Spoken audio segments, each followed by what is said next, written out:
Welcome to Picks with the Professor, the show where an actual statistics professor and his friends give you sports betting tips. I'm your host, Professor Sides. For the latest updates and information, you can find us on Twitter and Facebook. And for some extra free picks, you can find us on TikToks. All links are in the description. This college basketball episode covers select games scheduled to be played on Monday, November 28th, 2022. If you're new here, check out the webpage on the banner. It's www.pickswiththeprofessor.com/new for a bit of a primer. Otherwise, the goals for this episode are to share key information about these games, give you some things to think on, and explain where certain plays are being made. We never recommend blindly tailing or fading any pick, but rather hear the justifications and thought processes to make sure you're fully on board with us or against us before investing your hard-earned money. Remember that Sideline has graded plays on every single game. But as always, take what you like and leave the rest. If you have questions about these or other games, the best place to get those answered is on our Discord chat, which can be accessed through Patreon. Link is in the show description. As always, remember that there are no locks in gambling, so what Sideline provides are loves, likes, and leans. It is A, B, and C grades to indicate its confidence level with respect to scaling wagers. We are only covering a subset of those games in this episode, so for the full slate of picks, check out the link in the show description or on the website homepage. Lastly, please understand that good and bad variance will occur. So as much as we'd like to see will be profitable each and every day, that is an impossible reality for any gambler. Jake, how you doing today? Hey, feeling good. We both hit parlays there to end the week, so it's a little bit better this week. Yeah, hit one Saturday, hit one Friday, hit one Saturday. I mean, although I don't know about you, my Friday felt like Saturday. There was like a lot of college basketball and a lot of college football, and nobody like typical work things were happening as a professor. Like school was out. It felt like a Saturday to me. So then Saturday happened, and I was like, "What day is this?" And then Sunday happened, and I'm like, "I don't know what's happening."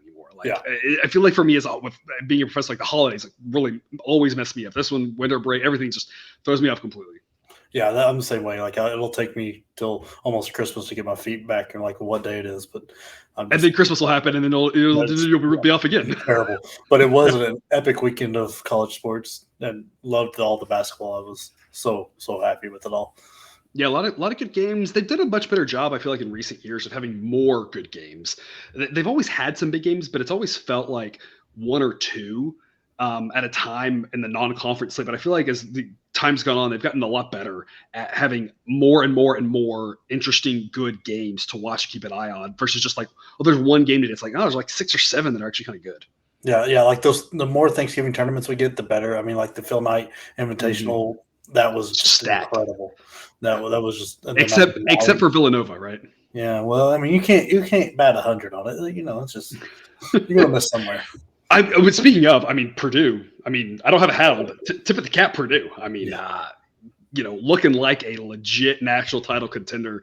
What we all saw with Zach Edey, where we were all like, if they get this going right, like they're going to be unstoppable, and we just took a while, but here we are. They are seemingly unstoppable. I mean, that team is fantastic. Yeah, it's unreal. And the way they force you to play is like they force you to play fast without playing fast themselves. And that's just incredible because you're like, we got to do that. That's incredible. We got to beat Edey down the floor so he doesn't block our shots, or we're throwing up jump shots. And it's just working so well right now. And the freshman they got with Smith and Lawyer is just wild, which I think Tuesday we have lawyer on lawyer matchup with Purdue and Davidson. So that'll be fun. Because I think his older brother plays at Davidson. Not a lot of games here for Monday, but some good money-making opportunities. But before we get to it, some reminders. Please hit that like button if you're on YouTube. Also, if you aren't yet, please consider subscribing or following. It's free, and if you turn on notifications, you won't miss any college basketball, MLB, or college football content that this channel provides. I've already mentioned that Patreon, but check it out if you haven't yet. Lots of great benefits to be found over there above and beyond what we do here. Membership starts at just $3 per month. It's www.patreon.com/pickswiththeprofessor. But even if you're not there, we're still thrilled to have you here. Let's get to it. All lines courtesy of Bet Online. Sign up link in the show description and current as at the time of this recording on Sunday night. Jake, the A-plus play of the day. I feel like I heard a comment that somebody had made somewhere, and I feel like I should clarify. Maybe sometimes I don't do a good job clarifying. My students tell me this all the time. Sometimes communication isn't my strong suit. I do math and sports. Communication is not my strong suit, yet I'm making a show. It is what it is. The model has a bunch of A-grade plays. If you want my favorite picks, go to the website. I've got a free play of the day, or a couple free plays of the day, depending on the day. And the Patreon, I've got free picks today. So if my personal opinion of the best picks can be found there, these are your personal favorite picks. Cousin Jared comes on the show and gives his favorite picks. So we're kind of just trying to give you some different perspectives of what we all see from the model. Cousin Jared jokes on his profile, I think, that he's a model whisperer. He tracks that thing pretty well. He sees it a little bit different than I do. And so he sees things and kind of can say, model's doing really well here, not doing well here. He has some great insight. Jake, you know college basketball better than anybody I know. So you have a different insight from that. And I'm the one who built the model, so I have a different insight. So we all kind of have a little bit of a different insight. So I just feel like I wanted to make sure that was clear to people because I feel like they got lost in the shuffle on this. You seeing all the A grade plays, all three of them right now. There are three of them. Lots to choose from, but your favorite of the A-grade plays here is 6 p.m. Central, McNeese State and UT Martin. We are laying 7 with UT Martin. Sideline says it should be UT Martin by a little bit more than 9. McNeese State just not very good, and so I'm assuming you're going to tell us why they cannot hang at all, especially on the road, against a mediocre team in UT Martin. Yeah, this is where a big benefit of the Patreon comes in because I think the line's up to 8 now, so that's getting a little closer to that 9 numbers. Sideline has it, but I mean, McNeese State is just not good. They're real bad. I'm not exactly sure how they beat Lamar. That was Lamar's just also terrible, to be fair. Yeah, I just assumed both teams would come out of that game with a loss. I mean, they probably tried. Yeah. For reference, Ken Palm has McNeese State 355 and Lamar 357. There's only 363 teams, so not good. Yeah. I mean, their only other win's a D2 team, and outside that, they've been losing by 18 to like 30 every game. It's not, and it's not like UT Martin's anything special, but they're good, decent ways better than McNeese State because, like we've talked about before with ratings, like when you get to the bottom of those ratings, the difference between like 354 and 355 is huge compared to like 102 to 103. Yeah, so you're talking like orders of magnitude different, right? Like when you get down to the bottom, it's like a full point per game, like at each spot. But a point differential in the middle is the difference between like 300 and 250 or something. It's like there's just so many that are so close. They're all bunches together. But yeah, at the top it goes up, and at the bottom it drops down. Yeah, and I mean this team is still like got a lot of pieces and parts they added in together with UT Martin. So they're going to get better throughout the year as they learn to play with each other. So I think the turnover problem kind of goes away. Not sure about the free throw issue, but I mean, it's not like McNeese State has got a defense that's going to force a lot of turnovers on UT Martin. So I don't really see them having any issue going through and handling McNeese State by 10 to 15. Yeah, I was going to look here at some of the individual ratings for McNeese State offensive defense, and I realized like they're just so bad, it's going to be like just towards the bottom. Like it's not really useful. When you get to the bottom, it's like if you're that bad, you're just bad at everything, and that's McNeese State. They're just bad at everything. UT Martin, like I said, very forgettable, not a good team by any stretch of the imagination, but not nearly as bad as McNeese State. So we're laying the points with them at home here on Monday. So the best B side, 6 p.m. Central, Minnesota and Virginia Tech. Virginia Tech, according to the model, should only be favored by about 12. We're grabbing 13.5 with Minnesota. Jake, tell us why this is a good investment. Yeah, so I'm not sure that most of the models and maybe Sideline hasn't quite caught up with this Minnesota team as they're getting healthier because Battle just came back he's played 2 games now, and that's really a big difference for them. Gives them a second scorer besides Garcia. And I mean, Virginia Tech is probably the better team here and should be favored, but not by this much. I mean, they really struggled against the city of Charleston, barely beating Charleston Southern and losing to Charleston outright. So it's that city just had it out for them. Little state rivalry along the East Coast, I guess. I don't know. I mean, but I just don't think they've got enough to win by 14. I think this is more of a 10-point game. They're not doing enough offensively to win this.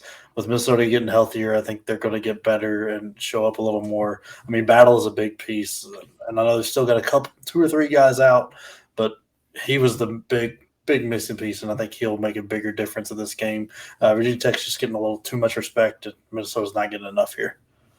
Yeah, Virginia Tech. I mean, we're November, but I mean, let's look ahead because everyone loves the tournament, right? Virginia Tech already feels like they're on the bubble for March Madness because I feel like they're on the bubble every year, and it feels like it's about where they are now, right? They're not like clearly, and obviously there's a long way to go, a lot of variability, right? So I mean, I'm not trying to say exactly what's going to happen. I'm just saying right now, if things play out like we think, they will be probably on the bubble again, and that good enough to be considered, but not good enough to be easily in, but good enough to not be out either firmly. Minnesota, has aspirations of reaching that level. I don't know if they will. If you're a Minnesota fan, that's your hope, right? Your hope is just to be in the conversation. I'm not going to say Minnesota wins this outright. Obviously, it's a bold prediction. They might. If they do, that goes a long way to the March Madness conversation for both teams, right? If Virginia Tech loses at home, that's going to be a tough loss for them. Not that there's a lot of other games to make up for, so I'm not going to say this is going to knock them out or anything. I'm just saying this would not be a good loss for their resume. For Minnesota, it'd be a great win for their resume on the road. So it's early, but it's kind of a big game.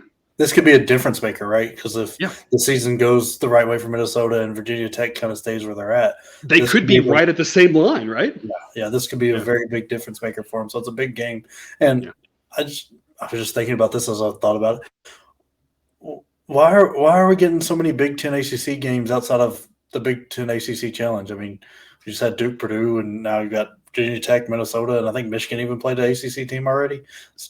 Yeah. Wow. And obviously, all that to be said, none of that will probably matter. Minnesota probably won't even be anywhere, et cetera. I get that. I'm just saying, like, this is one of those games where I'm just thinking about it, like, kind of thinking out loud. You get these Power 5 schools playing each other. Like, you just never know when we're going to look back on a game like this. Might actually mean something here if Minnesota can pull the upset. We think they can hang in there, and if they can't pull it off, obviously it's a huge win for them. If nothing else, though, we just need them to lose by 13 or less in order for us to get the victory. To the shake and bake with Jake, and a little 2-game heater here. See if we can keep that going after a tough start. Little bit of rolling action. See if we can move on to Omaha, Mississippi State. 6:30 p.m. Central. Omaha is talk about terrible basketball. This game can find your TV set. I always enjoy having on, what you have action on. But like, if you're like we talked about last episode, right? If you're looking to learn things about teams, you're not going to learn a lot probably watching this game. There's other games to be watched that you might learn something about the teams. But in this one, Mississippi State should run away. The only question by how much, right? Given how bad Omaha is, and given how there's some upside to this Mississippi State team. They got some potential here. Sideline says they should be favored by a little over 25. We locked in Mississippi State minus 24.5 as a B grade pick, and the total on this one is 130. Jake, are you going over or under the 130 in this parlay? Well, we're going under. Mississippi State has not had a game break this total all year, and they've played some decent teams, and they still hang around 127. And they've played some bad teams where they blew them out, won by 40, and it hit 127. Their defense is so good, and I think I talked about this recently in one of our episodes where we had a pick on them. They're almost an auto-under team until these numbers start catching up because that defense is loaded. They rebound the ball well, so if you miss your shot, they're not letting you get another one, and they force jump shots. Their offense isn't great by any stretch. They're not a high-scoring team. Coleman III really is the key man of the offense. To be fair, I feel like Omaha's like hold my beer to use something that's a high scoring team. Yeah. I'm saying all this because I'm trying my best not to look at Omaha's team because that hurt just painful. They were just real bad. But so like I said, Coleman is the key guy to their offense, but they've got a really good guard. I forget his name, and Tolu Smith is the main scorer. But a lot of times when you have a couple big guys as the key part of your offense, you play slower because you want to work the ball around and get them the angle so they can have the best route to the bucket on a one-on-one matchup and maybe avoid the double team. So they play slower, but their teams kind of play slow. I don't expect this to be a lot of points. I mean, Mississippi State is the only team, one of the few teams so far that covered against Arkansas Pine Bluff, and that they beat them by 40, and that was like 80-40. Like was the score. Like it was just not a lot of points. Like going to be like Mississippi State's not going to give up a lot of points. Omaha's not a team to force you to force their will. So I just don't see this getting anywhere near this 130 number. I think it looks more like 120 to 115 with Mississippi State cruising by 30 and not having to really worry about it. Mm-hmm. And I give Omaha a hard time. They're not, bottom of the barrel. They're not as bad as the McNeese situation that we talked about earlier. I give them a little hard time. To their credit, they do schedule some tough teams, right? Mm-hmm. Road game to Kansas, road game to Iowa, and they got crushed in both of them. The loss to Nebraska, they weren't competitive in that one either. So I give them a hard time for that, but they're at least playing better teams. So to their credit, and like I said, they're not as bad as McNeese. I just give them a hard time. They're going to struggle as well with Mississippi State, we think. I'm going to call my shot on this one. I called it with Virginia, but I feel like it's the same sort of thing that Virginia Maryland short game that I nailed. I think it's very similar to that. I'm going to call this one. I feel like is 80-45. I'm calling my shot on this one. That'd be 125 points, gets us under the 130. Nice little 35-point victory there. So we'll see how close. Last time I missed by 2 points. I don't think I can do any better than that. I mean, that's like as good as it can get, right? Like I feel like I have set the bar pretty high on that one. Yeah. Unfortunately, you did. So yeah, but hey, it doesn't really matter how close I am as long as the parlay hits. It doesn't really matter, right? Exactly. So, all right. Moving on to the Getting High with Jake. Let's take an over here in the 8 p.m. Central game with Longwood and San Diego. Probably not a lot of you seen a lot of these two teams unless you're fans of one of them. I can't see them being on a lot of your TV sets here, but they're going to play here Monday night. Sideline has already locked in a B grade pick on San Diego -4. But Jake, you have your eye on the over 142. Tell us why. Yeah, this is another one that I almost put in the same game parlay, but I kind of like the over more than I do San Diego -4. Both teams have above average offenses and below average defenses, and more so San Diego. San Diego has got the much better offense and the much worse defense. So, I mean, it's unreal. Both teams love to score in the 70s against against when they're the worst team in the matchup. They still like to get in the 70s, even when they're blown out. Longwood is a very good shooting team, hitting around 40% from three, 50% for the floor. San Diego, it's a little bit worse, but not much worse. Eric Williams Jr. is a guy to keep an eye on if you happen to be watching this game for San Diego. He's a guard that's averaging 11 rebounds and to go along with his 17 points. He also leads the team in steals. They play at a slow pace, but both teams play at a slower pace, but don't let that fool you. Their defenses are bad enough to let enough points in. This is where that pace kind of gets weird when you're not considering how bad their defense is if you're just looking at pace for points. Like Longwood gave up 80 to Fairleigh Dickinson, and they're one of the worst teams in basketball, like McNeese level. And San Diego's given up almost 60 and above 60 to D2 schools. I don't think Longwood's going to have any trouble getting in the 70s. I think we see this game get closer to 150 than we do the 142. Yeah, I completely endorse this play as well. Just like you mentioned there, how you have above average offenses and below average defenses. And I think a lot of times these totals are set based off of pace and possessions. And possessions absolutely matter. But there are a handful of games where the pace is a little bit misleading because there's the flip side where sometimes the offenses just aren't that good and there might be a lot of possessions, but if the offenses aren't that good, defenses are great, you're just going to see a lot of misses, and it's going to be a low-scoring game because of that.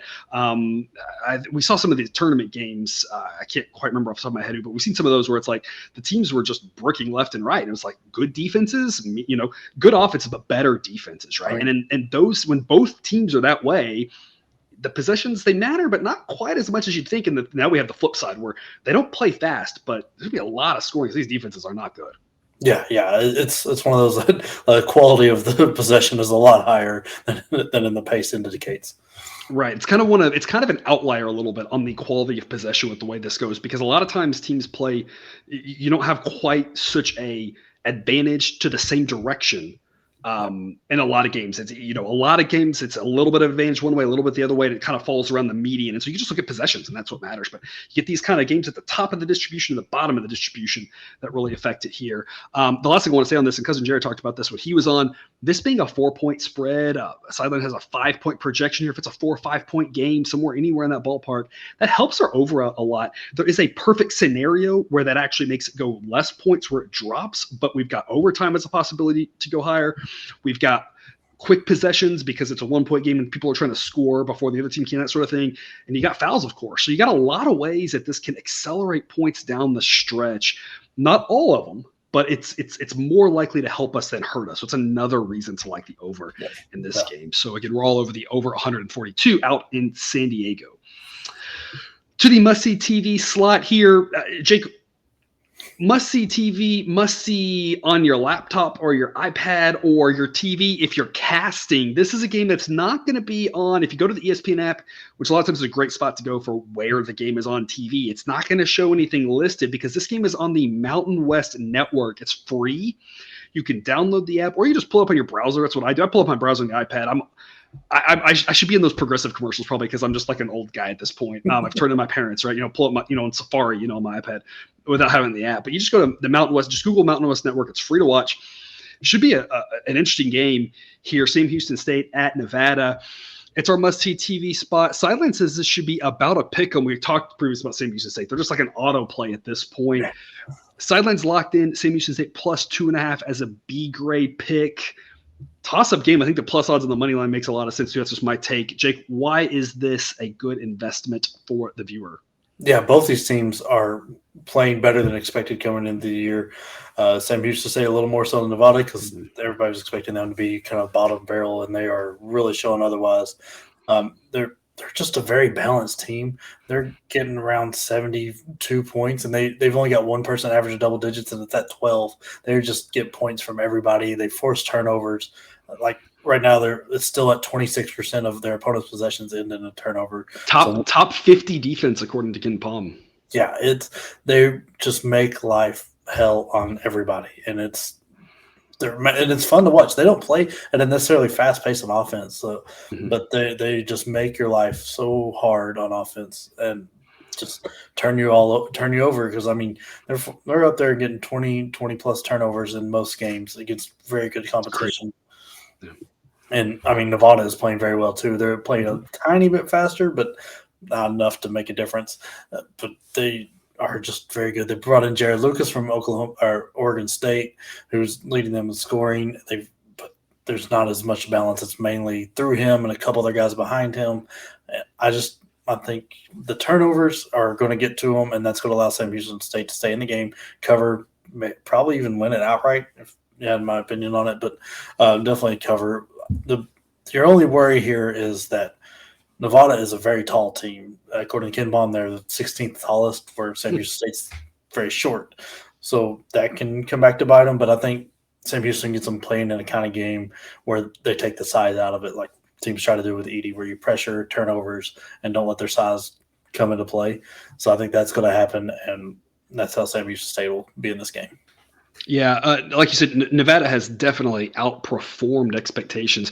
They've been 6.6 points per game better than Sideline has predicted.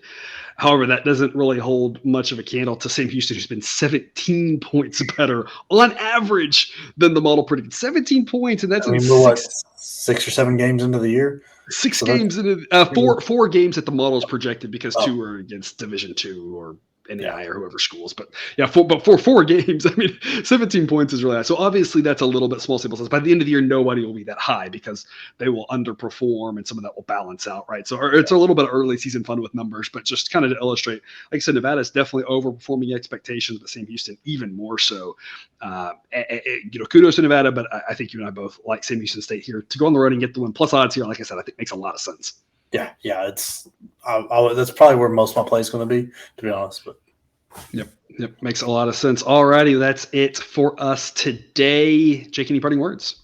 No, just make sure to check out the football episode too, especially with a weaker basketball slate tonight. That's a good time to start getting into the football.